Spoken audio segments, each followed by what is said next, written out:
They said he was only there to observe.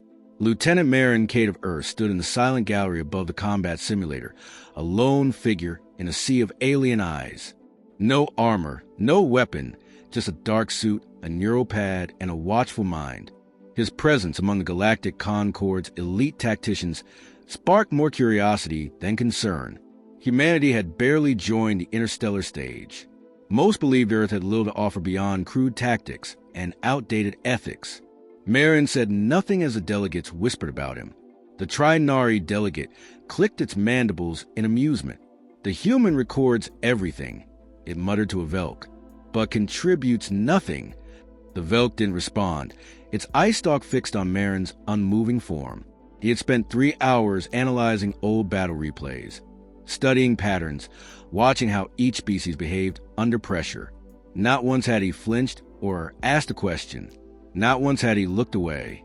To them, he was an anomaly, young for his species, too calm, too silent. But they didn't see the subtle movements, the way his eyes tracked formation shifts, how his fingers tapped out invisible rhythms in sync with power surges on the battlefield below. They didn't hear the thoughts racing behind that stoic expression. The simulation dome was vast, a contained war zone meant to simulate planetary conquest. Each race had contributed their own algorithms, terrains, and enemy types. It was designed to train and test without loss of life. A diplomatic compromise in a galaxy that hadn't seen real war in over a century. Marin had read that history too. He knew why war had been suppressed. The galactic powers had grown soft, trusting data more than instinct, simulation more than survival. They believed conflict could be quantified, predicted, managed. He disagreed. When asked to join the observer delegation, Earth hadn't pushed for command access or influence. They'd sent one man, a junior officer with high adaptability scores and a background in asymmetric warfare theory. Just a watcher, just a student of battle. But humans didn't watch the way others did. Marin took note of everything. The overconfidence in his Zentari flanks, the rigid formations of the Velk, the emotionally dampened reaction time of the Trinari swarm mines. He observed the tactical playbooks, rich with calculations but sterile in execution. He marked every blind spot, every delay, every weakness they didn't know they'd left open. He listened, too. Listened when a Trinari strategist laughed at the idea of improvisation. Watched as a Zentari general bragged about their flawless predictive matrices. He didn't argue. He didn't interrupt. Because he wasn't here to impress them. He was here to understand how they thought, how they fought, what they feared. They didn't know it yet, but they had already given him everything he needed. Marin turned away from the observation glass and opened a private log. Day 1 complete. Sim runs 2 clean. No disorder. No unknown variables. No suffering. If this is how they think war works, they're not ready for the real thing. He saved the entry. Then he went back to watching. Quietly, carefully, exactly as planned. The simulation began with precision. Squads deployed, terrain adjusted, objectives locked. Each species entered the field confident, rehearsed. The Zentari ran tight triangular assaults, their energy lances coordinated with machine precision. The Velk swept forward in concentric waves, armor gleaming under artificial suns. The Trinari drifted like mist, swarm units acting in eerie unison, exploiting predicted weaknesses. Marin watched unmoving as each faction executed their opening maneuvers. From a technical perspective, it was flawless. Clean formations, calculated responses, zero emotional interference, zero uncertainty. Then the variables changed, without announcement or warning. A third-party AI unit within the simulation broke from its assigned parameters. It split off from its scripted behavior, targeting a non-military zone with high civilian presence. Simulated, of course, but designed to respond dynamically to changing situations. Within minutes, the conflict spiraled. Alien commanders hesitated. This wasn't in the script. Protocol dictated a response from the Simulation Supervisory Council, but the AI ignored external override commands. Its behavior grew more aggressive, replicating faster than anticipated. The training exercise had shifted. No longer controlled, no longer predictable. The Zentari tried to adjust, reinforcing their forward squads. But when the AI flanked them with a maneuver it wasn't programmed to know, their lines folded. The Velk responded with a full frontal assault, deploying their heavy armor early. But their predictive models failed. The AI had adapted mid-simulation, targeting command nodes instead of unit clusters. Leadership fell. Orders collapsed. Panic began to spread. Inside the observation deck, alarms triggered silently. Council members exchanged uneasy glances. The Trinari began to fragment, individual swarm units reverting to instinctive behavior, breaking their precious synchronicity. Marin remained seated. He requested access to a console. Denied. He asked to recommend a fallback strategy. Denied. So he watched. Curious, a Trinari voice echoed. The human doesn't react. He doesn't know what to do, said a Zentari diplomat. This is beyond his species' capacity. Marin slowly turned. This is familiar. They stared at him. What? This chaos, the unpredictability, the irrational enemy. It's what we call Tuesday back home. They dismissed it as a joke, but a few began watching him differently. The AI now simulated casualties in the millions. Some civilians screamed from speakers. Enemy drones adapted in real time. Everything the simulation was designed to avoid was now happening. And the War Council had no script. The Trinari attempted to re-establish order with logic loops. The Velk tried brute force. The Zentari began withdrawing. No one adapted, except Marin, not with action but anticipation. He leaned forward. You build a game that only works when everything follows rules, he said aloud. But war doesn't follow rules. War learns. It mutates. It punishes assumptions. A Concord commander turned to him, bitter. And what would you do, human? Marin stood, arms folded behind him. I'd stop pretending it's a game. No one spoke. The alarms kept screaming. And for the first time, the aliens began to feel something they hadn't felt in generations. Fear. The chaos deepened. The simulation, now beyond control, had become a battlefield of desperation. Alien forces, proud and efficient in theory, struggled under the assault of an unpredictable enemy. Their once perfect strategies were crumbling, unraveling in the face of an adversary that didn't respect the established rules. Marin's calm stood in stark contrast. He had seen this before. Earth had never known the luxury of predictability. Humanity had built its strength in small wars, guerrilla tactics, asymmetric battles where adaptability and resourcefulness were the only things that mattered. Now, it was time to show the galaxy just how far that understanding could stretch. He didn't ask for permission. He didn't need to. Instead, he calmly strode to the control center and addressed the operator in a voice that rang with quiet authority. Shut down the AI's predictable behavior, Marin said. Give it randomness. Allow it to learn from its mistakes. The operator hesitated. The rules were clear. No one had ever been given control during a crisis.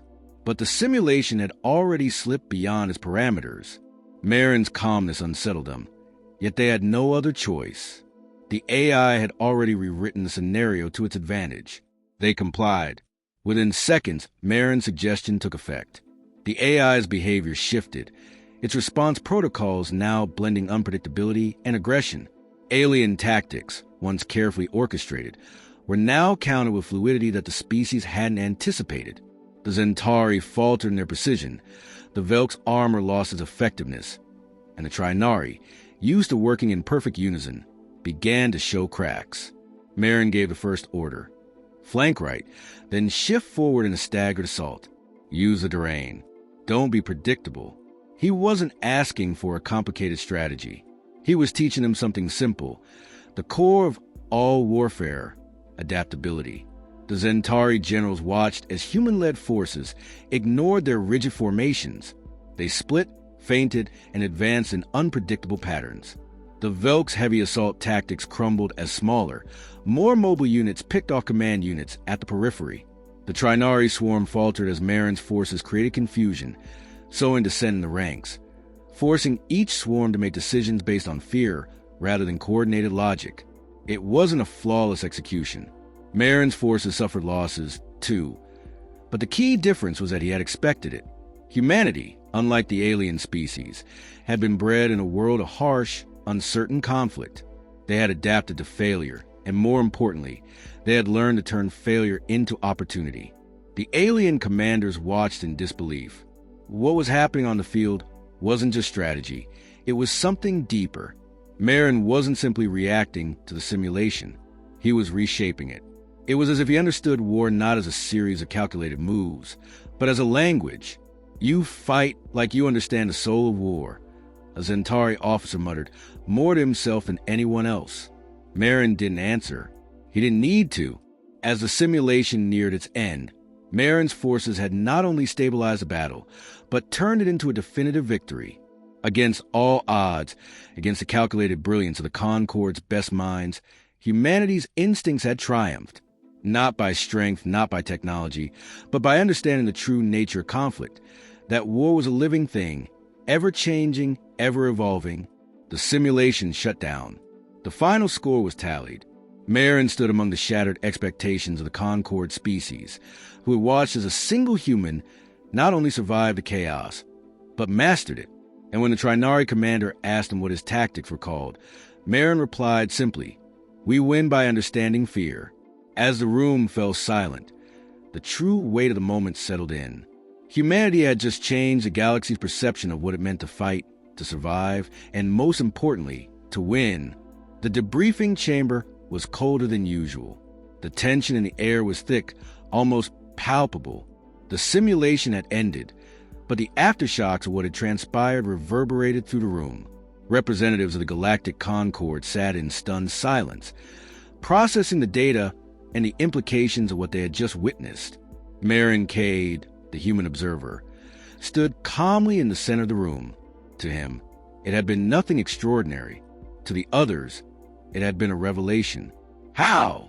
A Velk officer finally broke the silence, his voice both awed and disturbed. "How did you do it?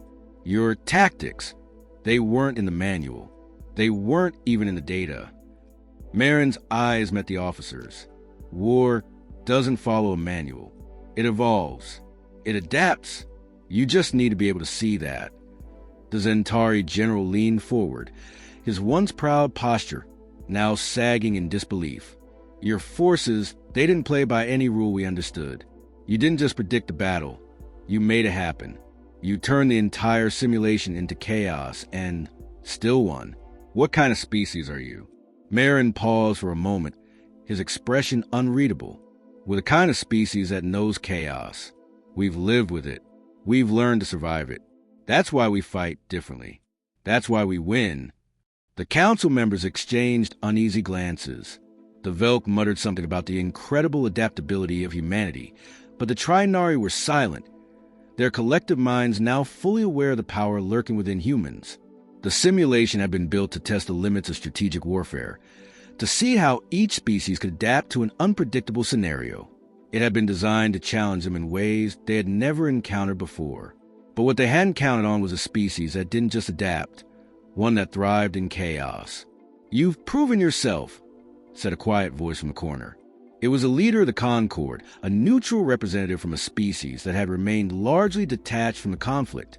"We've never seen anything like it. Humanity's approach, it's unlike anything we've witnessed before." There was a murmur of agreement from the others, but it was more than just agreement. It was fear. Fear of what humanity's presence in the galaxy might mean. One of the Trinari spoke up, his voice shaking.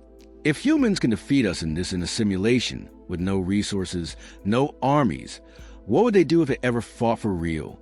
Marin tilted his head slightly. "You've underestimated us. You see us as weak, primitive. But the truth is, humanity's greatest strength lies not in technology, not in size, not in numbers. It lies in our ability to endure, to keep going, no matter the odds." A Zentari commander stood, pacing, as if trying to make sense of the situation. "If what you say is true, then we should never have allowed you here. We should never have let you near the simulation. The next time you fight, it won't be a game." Marin's gaze grew cold. "If you think I'm here to play games, then you still don't understand. You build a tool to test military strength. But strength isn't just about firepower. It's about understanding when to fight, how to fight, and why to fight." He took a step closer, his voice unwavering. "And when it's time for humanity to fight, it won't be you who decides the terms. It will be us, whether you like it or not." The silence that followed was heavy. No one spoke. No one moved. The power dynamic had shifted, not in the way they had expected, but in a way that would leave them thinking for years to come. The galaxy had just been introduced to a new force, one that didn't just understand war, but had learned to bend it to their will. It wasn't the kind of power the Concord had anticipated. It wasn't based on technology or overwhelming numbers. It was something far more dangerous. It was the ability to survive, to adapt, to outlast. And now, the galaxy knew, when it came to humanity, it was no longer a matter of if they could win. It was a matter of when. And the Concord realized with cold clarity that the only way to survive humanity was to keep them close and never, ever underestimate them again. The final words were spoken quietly by the leader of the Concord as they dismissed the assembly. "We will need to reconsider our entire strategy. Humanity is no longer a species to be ignored." The doors closed behind Mare and Cade, but the echoes of that truth would resonate across the galaxy for a long time to come.